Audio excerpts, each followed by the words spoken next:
আমরা জুলাইয়ের প্রথম দিন ছিল, প্রথম জুলাইয়ের দিনই শাওনের মতন যারা কালচারাল ফেসিস্ট আছে তারা কখনো সরাসরি হচ্ছে জুলাইকে গালি দেয় না, তারা সাহিত্যের মাধ্যমে তাদের গুপ্ত পরিচয়ের মাধ্যমে তারা জুলাইকে গালি দিয়ে যাচ্ছে।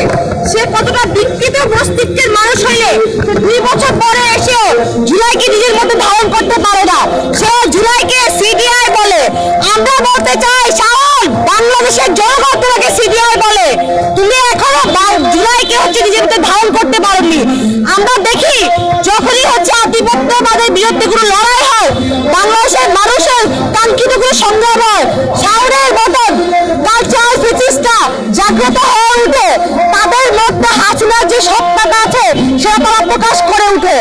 আমরা জানি হাসিনা শুধুমাত্র একটা নাম নয়, এটা নিজে একটা রেজিম। এই রেজিমের অংশ শাওনের মতন ফেসিস্টরাও, যারা কালচারালের মাধ্যমে এখনো বাংলাদেশে শাহবাগের মনোভাব ধরে রাখতে চায়। আমাদের শহীদ ওসমান হাদি ভাইয়ের লড়াইটা ছিল এই কালচারাল ফেসিজমের বিরুদ্ধে।